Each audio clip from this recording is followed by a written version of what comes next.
I tell my students that they should be worried about the privacy on sites like Facebook, because the things that they post can be seen by anybody if they don't have their privacy settings set the way they're supposed to be. But the other thing, of course, is even if they have a closed network, that somebody who is a friend of theirs could share that information in a public sense, post it on a bulletin board, or have their own Facebook page be open to the public, and so that becomes problematic for them.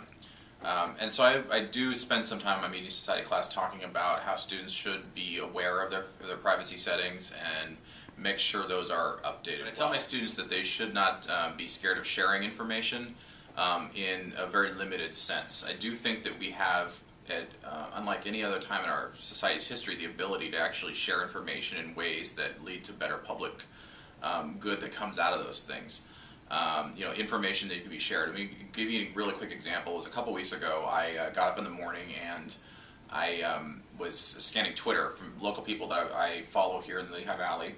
and discovered that a bunch of people had tweeted there was a really bad accident at Interstate 78, which is the way a lot of people come into work.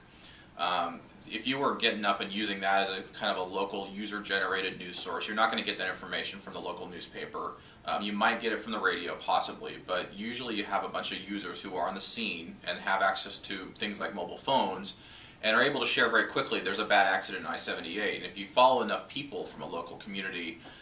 that information in aggregate becomes really important for us as a society, because we can then make use of information that allows us to save time, you take a different route, find some way to save some shortcuts, that we can use that time to better spend on other things that we can be using to devote more resources to better work,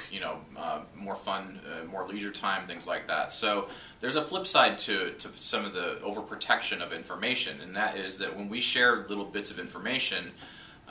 they are just a drop in the pond, possibly, of all this user-generated information that's sitting out there. But that pond becomes really, really important for us, because it does allow us access to additional types of information resources that could save us time, that could save us money. So I tell my students, protect your information, be wary of what you're sharing, but don't shy away from it. Don't necessarily look at it as something that you should basically put the clamps on all the time, because we are reaching a point as a society where sharing information, we actually can do better things by giving information that's freely available to us and free to share, but we haven't really had the way to do so before. So I think that there's kind of a flip side to both, and we obviously need to find kind of a middle ground in there, but I think that's what society is trying to figure out at the moment.